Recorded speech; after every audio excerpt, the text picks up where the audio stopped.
So today's topic we are going to see is about different types of microscopy. Now, these techniques of microscopy are not commonly used. Generally, what we use is called as light microscopy. So in that light microscopy, we use a compound microscope. It's a light microscope, and we are able to see certain things with that. Like we know, for example, that this light microscope, the microscope you have used in the lab, in HAP lab, in Cognosy lab, in microbiology lab. So these microscopes, they are based on the principle that visible light is used for illumination. That light is falling on the specimen, and then from that specimen, the light which falls on it, it is focused through different lenses, and finally we are able to get magnification of the sample. So we have our sample on the slide, we are placing that slide on the stage, and then below we have the mirror which focuses the light. Now when we look at that object through different objective lenses, then we are through the we choose which objective lens we want to use. Do we want 10x, do we want 100x, or we want the oil immersion lens? And once we focus that lens, then we look in through the eyepiece and we are able to see the image. Now if we have used some stain to color our object which we are observing, if we put some stains on the slide, then we get very colorful images which are two-dimensional. We get 2D images. Now, this is what is generally commonly used for different applications. Like when I want to study certain types of cells, or I want to study tissues, or I want to look at certain blood samples, or I want to see which microorganisms are present in a particular given sample. Right? For all these things, we use this light microscopy. And the biggest advantage of that is that it is easy to use and it's not very expensive. So every lab can have this microscope with them. And because it is only based on light passing through, we can use it to observe living cells. However, we need to remember that if we are going to use some stains or some kind of chemical treatment, then those cells may die, and then in that case you cannot use this microscopic method because the treatment has killed the live cells. But if you want to observe live cells, like for example, if you've done the motility experiments in the microbiology lab, for that you can make use of this microscopic method. However, although it is very useful and it's very easy to use and all that, it has many disadvantages. Like for example, you can get maximum magnification of about 1000x. Beyond that, you cannot magnify. So if your object which you're observing is very small, you will not be able to get a clear picture using light microscopy. Second thing is that its resolution is quite low. So beyond 200 nanometers size, you cannot really see anything very clearly. And most of the times, if you want to be able to get clear visualization, then you need to do staining. So that is why light microscopy, although it is frequently used, it cannot be used very effectively in all situations. So if we want to have some kind of an observation where we want to observe cells which are living, or we want to observe them in their unstained condition. If you look at the image on this slide, on your left side, you'll be able to see this transparent cell. That is the unstained living cell. And on the right side, if you see, we have stained it, but in the process of staining, it has died.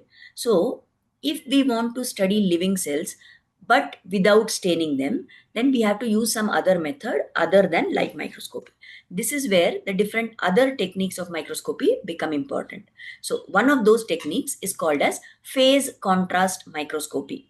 It was first described in 1934, and in this we can see all those kinds of details which we are not able to see with the usual ordinary light microscopy. So here what happens is there is a special attachment which is given to the usual light microscope so that some change in the image takes place. Now, normally also, whenever light passes through some cells, it will undergo change in the phase. There will be what is called as a phase shift. But the phase shift happens at such a wavelength that it is not visible to the human eye. With our naked eyes, we cannot see those phase shifts. But if we have a special kind of light microscope where we have attached two things, one is an annular phase plate, and second thing is an annular diaphragm. So when you add these two items to the usual microscope, then it will translate these phase shifts into a change in amplitude, which is visible to us. So if you look at this image here, the cell which was previously transparent and which you couldn't see anything clearly, when you attach an annular faceplate and an annular diaphragm, it will start appearing like the picture which is below. So you are able to see the details of what is inside the cell even without staining it. So in this phase contrast microscopy, what we try to do is we change the contrast which is there to be able to see unstained cells in a better way. So to increase this image contrast, we can do two things. First thing is, yes, somebody is asking something. Okay. So when we want to increase this image contrast, there are two things that we can do. First thing we can do is we generate what is called as constructive interference between the scattered light and the background light rays.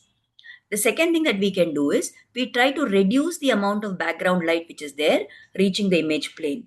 And because of that, we are able to see there will be an increase in the contrast between the background parts and those specific structures of the cell which you want to see more clearly. So we use a phase contrast microscope, which is a specially designed type of light microscope with additional parts. Two of these are most important: annular faceplate and annular diaphragm.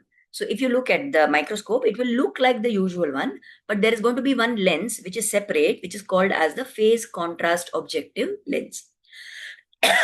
So using this microscope, we can do the settings, and then we will be able to observe. So here is an image. These are two different organisms. If you look at the first one, this organism, the one on top, this was the light colored object which was appearing under bright field normal light microscopy. So in that, because the background field is bright, that image is also kind of transparent. We are not able to see anything what is inside the cell very clearly. But if you look at the image which is next to it, in that we can see that the background has become darker, and inside that cell, what different structures are there, there are contrasts between them. And because of that, we are able to see it clearly. In the lower diagram also, we see a similar kind of thing. This is another organism. In the first one, in the first part of the diagram, where we see the transparent kind of thing, this is how it appears when you do normal light microscopy, bright field microscopy. And the image on the right is when you perform what is called as phase contrast microscopy. So the contrast is better, and because of that, we are able to see. Like if you look at the one on the left, there the cilia and the other the flagella and all are not very clear, but in the second part of the diagram you can see that those structures are very much clear in visibility. So this is how we make use of phase contrast microscopy. So it can be used. What are the different applications? Where do we use this phase contrast microscopy? First, for visualization of living cells, unstained cells. Secondly, to visualize the organelles which are present within the cell, like mitochondria, nucleus, vacuoles, and so on. Then, if we want to study the different events which are taking place in the cell, like cell division, phagocytosis. Now, when you want to study these events, you want the cell to be living. It cannot be a dead cell. Only when it is a living cell, you can study it. So we cannot use the normal light microscopy and staining and all that. Rather, we should use phase contrast microscopy and study these events which are occurring in the living cell. Then fourthly, if you want to see the movements of the cell, whether you want to see the chromosomes moving or the flagella moving, then for all that also, you need the cell to be living, and therefore we can't use the other methods, but we can use phase contrast microscopy. If you want to observe how the living cells are growing, what is the change in size, what is the change in properties that is taking place, then to observe those living cells growing, we can use this method. And to study the permeability, the membrane permeability of the cells. What are the cells allowing, which materials are allowing to be entered inside and which are not allowed to enter inside. That membrane permeability also we can study using this phase contrast microscope. Now here the biggest advantage is that it provides a clear image without any requirement for staining. The images which are produced have high contrast and therefore visualization is more clear. The third advantage is that because we are not doing any staining or any kind of chemical preparation, the damage to the cells is very much restricted. Fourthly, you can observe these living cells over a long duration of time, and it has wide applications. However, the disadvantages are also there. One thing is, because you have not stained the cells and not done any chemical preparation, a greater amount of light is required from the source in this type of microscopy. And because you are putting so much of light into that, there is a chance that sometimes those images which are produced will have one bright halo. I don't know whether you are aware of the meaning of the word halo. Halo means one extra shining layer which is produced. Like if you've seen in the serials and all that, when they show these gods and some devatas and all that, around their head, you see one shining thing that they have shown. That is what is called as a halo. So these, when you use phase contrast microscopy, that image which is produced, it may have a bright halo around it, and that is why it will kind of distort the clarity of the image sometimes. Then the other disadvantage is that only when you have individual cells you can observe them clearly with this method. If you have a group of cells, it is very difficult to observe under phase contrast microscopy. And because we need to have that special part of the instrument, that annular plate and annular diaphragm has to be attached, so that uh, instrument is more expensive. Phase contrast microscopy is more expensive than light microscopy. So this is about phase contrast microscopy. Now, there is another method which is called as dark field microscopy. So whatever we saw so far, whether it was light field microscopy or normal light microscopy or it was phase contrast microscopy, the situation was such that there is light which is falling and the light is there on the background and the object is taking up certain characteristics and appearing bright in color. However, there is light in the background also, and that is why that contrast is not so clear and you may not be able to see everything very properly. But if we have a requirement that if we manage to keep the background dark, then our object will appear bright against that black background. So that is what we call as dark field microscopy. So here the illumination is used in such a way that we use the light to reach the sample indirectly. And because of that, what happens is that the background appears black and the sample appears bright against that black background. Now, the lenses which we use in this type of microscopy are similar to the usual microscope, but there is a special condenser which is there in that microscope so that light does not directly fall on the sample. Now this condenser which is attached there, it will direct the light in such a way that it is deflected or it is scattered away from the specimen which we are observing. So because of that, the background appears dark and our object which we are observing, the cell which we are observing, appears bright in color. Now this method is generally used if we want to view certain types of blood cells or bacteria or algae, especially those bacteria which are very thin. And because they are very thin, they cannot be seen under ordinary light microscope. So then we can use this dark field microscopy. Sometimes it is used for diagnosis of syphilis. Like this is the typical test done for diagnosing whether a person has syphilis. We know that syphilis is caused by the organism called Treponema pallidum. So if you have a clinical sample, blood sample from a patient, and you're suspecting that it may be syphilis, then if you observe those organisms under this dark field microscopy, we can see them very clearly. Those organisms are not clear in the other types of microscopy, but in this we can see and we can diagnose syphilis easily. Then if we want to study the motility of flagellated bacteria and protozoa, then for that also we can use this dark field microscopy. And other than organisms, if we have certain pharmaceutical manufacturing equipment and we think that there may be some fracture of the metal, there may be a hairline metal fracture, then to study that also sometimes they make use of dark field microscopy. Now, the advantage is that it is a simple technique, but it is effective.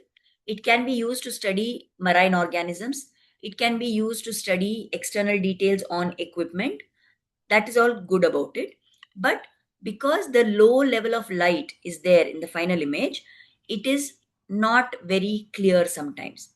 And when we want to keep that background dark, we have to deflect the light, but the amount of illumination which has to be used is very strong. That sample has to appear bright so that all that illumination, all the light is directed on the sample. And because of this, that sample may get damaged by that strong light which is falling on it. And third thing is that often they have observed that the images which are produced by this dark field microscopy are prone to distortion. Distortion means it will appear, not as it actually is. Some things may appear extra, which are not actually there in the sample, and some things which are there in the sample may not be visible. So distorted images can be seen sometimes. So those are the disadvantages. So based on what is our application, how much we are going to have a benefit by using it, we should use this dark microscopy technique. Now, whatever we talked about so far, whether it is phase contrast or it is dark field microscopy, we were dealing with light. But what happens is that if you want to see particles which are very small, then using visible light, that wavelength is not going to be enough to give us a clear image of that object. So that is why there is another technique that was developed called as electron microscopy. So in electron microscopy, what happens is the wavelength of the electron is about 100,000 times shorter than visible light. When the wavelength is very short, then naturally there is an increase. There is a very great increase in the resolution, the resolving power, and the magnification of the object. So if you want to see very tiny particles, not just micro sized particles, but you want to look at nanoparticles, or you want to look at protein structures, then if you use visible light microscopy types, you will not get any clear results. So that is when we need to go for electron microscopy. So in electron microscopy, we use a beam of accelerated electrons. The electrons are accelerated, means they are made to speed up along the path, and those electrons will go and hit the specimen, and based on what reaction takes place between that electron beam and the specimen, a particular image will be produced. So in electron microscopy, we do not use visible light, rather we use a beam of accelerated electrons. So the resolving power, the resolution is much higher than any type of light microscopy. So if you look at any kind of an electron microscope, there are certain parts which are common to it. There may be some little modification here and there based on the technique, but overall, basically, there is something called as the source, which is going to give out the electrons. So that source is the electron gun. So the electron gun generates a stream of electrons. These electrons which are coming out from the electron gun are made to pass through electromagnetic lenses. In that environment, they get focused. And all this happens, the electrons which are coming out from the gun, when they are passing through the electromagnetic lenses, when they pass further along the chamber to reach the specimen, this entire process is carried out in a vacuum. And that is required to keep those electrons flowing in a steady manner. Now, when this electron beam hits the specimen, okay, that specimen has to be very thin, because if it is a thick specimen, the electrons cannot penetrate inside. So when it hits that specimen, which is extremely thin, some electrons will get transmitted through the specimen. Some electrons will get scattered from that specimen. So based on what is the thickness of that specimen, certain types of images will be produced. So the areas in that specimen which are thick, those thick areas will appear dark in color. The areas which are having less density, the areas which are thin, will appear brighter in color. So this is how electron microscope looks like. In reality, if you see an electron microscope in a lab, this is how it will appear. So you can imagine, you've seen how our normal light microscopes look in our lab, right? And look at this electron microscope. There's such a big difference. This is huge in size because it has to incorporate all those things. The electron gun has to be there, the electromagnetic lenses have to be there, there has to be vacuum chamber which is there. All this is required, and therefore the electron microscope is a very big apparatus which is there.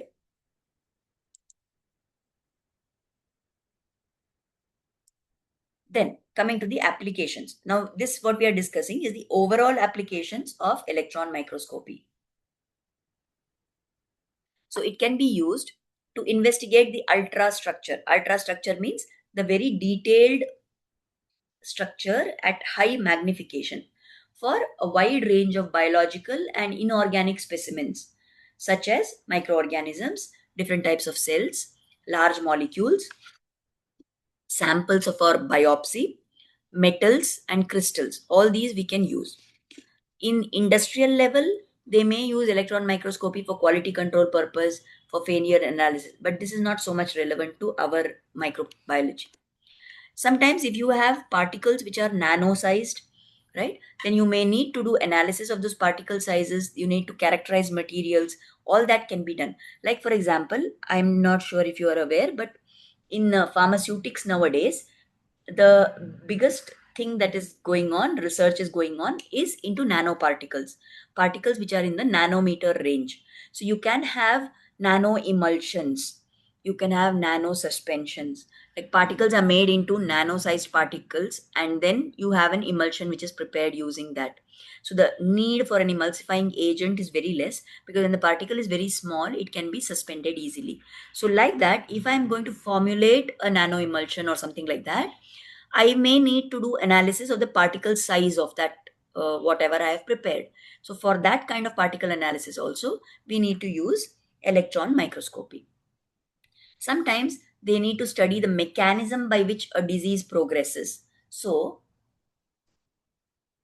they will take a sample of tissue or this particular cell, and they will see what changes are happening in that, how that cell or tissue progresses from a normal cell or tissue to a diseased condition, and there that can be studied using electron microscopy. Fifthly, if you want to do determination of structure of protein, for that also it is very useful to have electron microscopy which is used. The advantage is that there is very high in magnification, very high resolution, you don't get any distortion of the images, you can investigate the depth of the compounds, and it can be used in diverse fields. But the disadvantage is, if you're going to hit something and bombard it with electrons, obviously it will not be a living specimen. So you cannot do it on a live specimen. And because the penetration power of that electron beam is low, you have to make sure that your samples are very thin. Otherwise, you will not get a realistic image. Then we said that the electrons have to be accelerated and pass through vacuum. So if we are going to use vacuum, that means there should be absolutely no moisture. So you cannot have a wet specimen that you are using. Your specimen must be completely dry. And as we already saw, it's such a big instrument. It's not so easy to have an instrument like that. It is very expensive. And the operator whom you want to use, that it cannot be used by anybody and everybody. You have to have specially trained operators who are going to use that instrument. So generally when we say electron microscopy, it's a general term. Under that, there are four techniques which can be used. We have analytical electron microscopy, scanning transmission electron microscopy, and the third and fourth method. Third method is called scanning electron microscopy, or SEM. Sometimes people abbreviate it and say SEM. And the transmission electron microscopy, TEM, people call it as TEM. So this SEM and TEM are the most commonly used methods. So that is what in our syllabus also we have to study about. Many times they ask questions for 5 marks. In some rare cases, it is a general question about electron microscopy. So in that case, you have to explain whatever we discussed so far, then mention about this SEM and TEM and describe them in brief. But many times specifically the question is about either SEM or TEM or both of them. So we need to study this very well because it is important. So what is this scanning electron microscopy? As the name indicates, this scanning is always done of an outer surface. When we say we are scanning something, it means we are looking at the external appearance. So this SEM is always for exploring the surface, for exploring the topography of an object. So in this SEM, now whether it is SEM or TEM, we are using electrons, right? But what type of electron beam is used, that is different. So in this SEM, what we use is, we use a fine beam of focused electrons to rapidly scan the surface of a sample. So you have your sample specimen which you have prepared. That onto that the electrons are accelerated. It is a fine beam of focused electrons which we are using. Based on how the interaction takes place between the sample surface and the electrons, there will be some secondary electrons which are generated.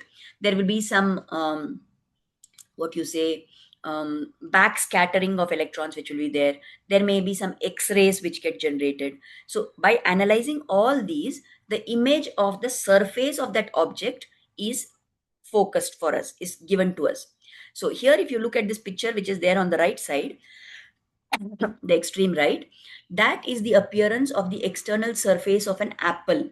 So if I have an apple and I have kept one apple as the sample there, I have cut one slice of the apple and kept it there, then the three-dimensional external topography of that apple is what is shown to me by SEM. Now here the advantage is that it works very fast and I need very little preparation of the sample and I can get a detailed three-dimensional image. But the thing is that sometimes when preparing the sample, if I don't do it properly, there may be what are called as artifacts, which are some objects will appear which are not actually present there.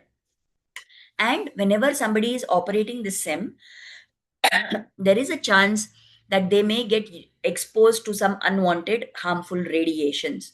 So those are the things we have to take care of. Now, applications of this SEM are, it is mainly used in virology for investigating the virus structure. It is used in cryo-electron microscopy, where frozen materials, you can have some material which is frozen and you can study the surface of that. It can be used for 3D tissue imaging. You can make out how the tissues are organized within a particular organ, the three-dimensional form of that.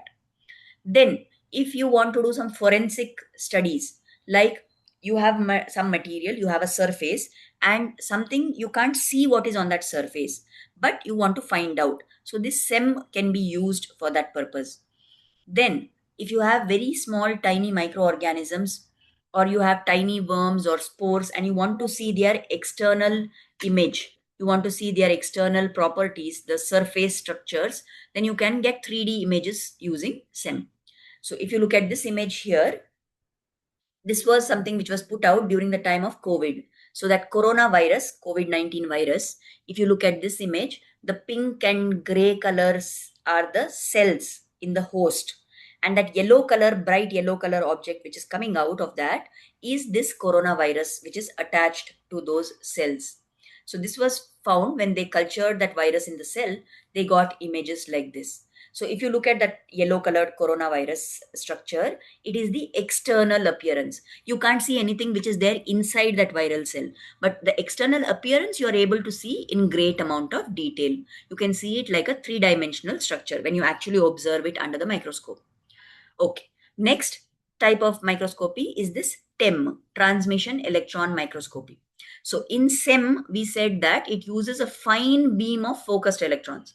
Here in TEM, it uses a broad beam of electrons, and here the sample has to be very thin compared to the sample thickness in the SEM technique. So what happens is that again, the electrons are generated, they get accelerated through different types of lenses. There are extra different more lenses here compared to the SEM technology, and it hits a fluorescent screen. Because of that, the images which are produced here are like a two-dimensional image.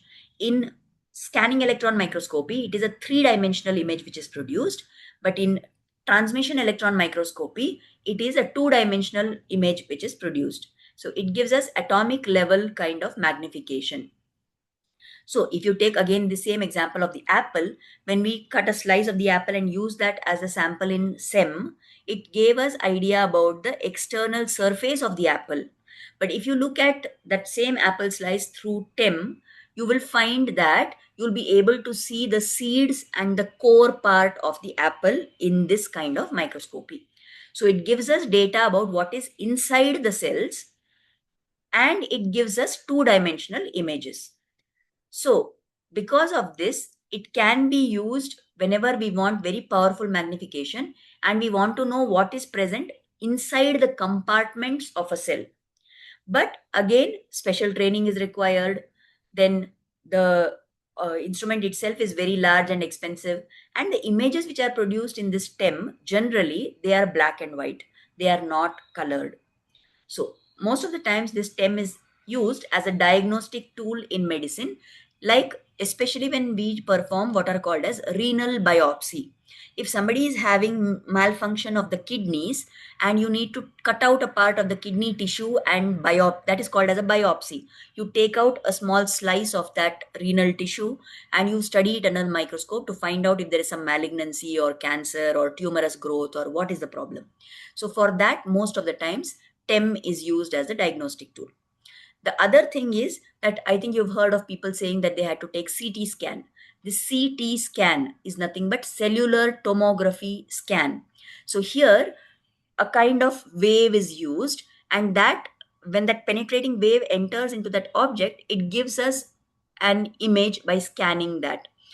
This kind of CT scanning also is based on the principle of TEM.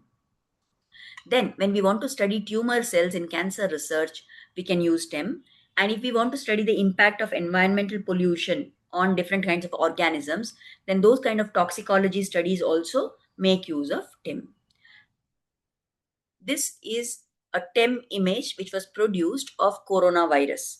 You remember I showed you this diagram, which is the SEM image. So in this, you could see only the external surface, right? And here in the TEM image, we can look into inside each of those cells.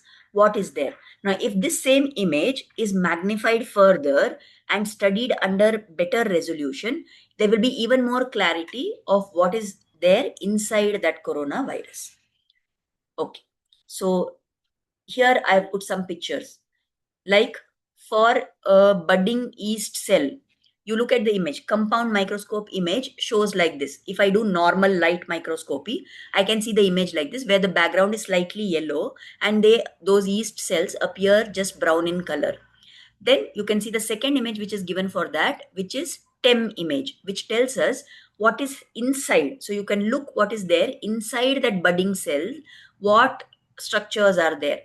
But if you look through a SEM microscope, you can only see the external surface of that budding yeast cell. Similarly, if you look at the set of pictures which are below, E. coli bacteria, when we just do a normal staining and we try to observe, we see these pink colored bacteria which appear in light microscopy. If we look at the same thing under TEM type of microscopy, we will find that we can look at the individual E. coli cells in greater detail, and we can see what are the structures which are there inside that cell. If you look at the SEM image, then you only get to see the external surface of those bacteria. So similarly here, when you look at pollen grains, if you look at them under SEM, this beautiful picture with these spiny kind of things, that is only the external surface of the pollen grains, that is under SEM. And the other image on the right side is what image you can see under TEM. So under transmission electron microscopy, we can look inside those pollen grains and see what all structures are present within. So like this, based on what is our application, we can use either SEM or TEM. So here I have just put up a simple comparison between both of them. If you study this comparison also, it will be very useful for you to be able to write the answer about either one of them. So in scanning electron microscopy, the scattered electrons are what help us to get the image. In transmission electron microscopy, it is the transmitted electrons which help us to get the image. So in SEM, electrons get emitted from the surface of the specimen, but in TEM, they pass through the thin specimen. In SEM, we can see only the surface structure and composition, whereas in TEM, we are able to see internal structure, internal composition, and internal crystallization, which is there. When we are using SEM technique to prepare the specimen sample, we have to coat it with a thin layer of gold or palladium so that there is better visualization. In case of TEM, that coating is not required, but we must make sure that the sections we are using are cut very, very thin. Between 70 to 90 nanometers is the maximum thickness of the sample. Like this, we can see. Now, under SEM, we can see objects up to 20 nanometers and it is magnified up to 50,000 times. Under TEM, the resolution is up to 1 nanometer. That means much greater resolution.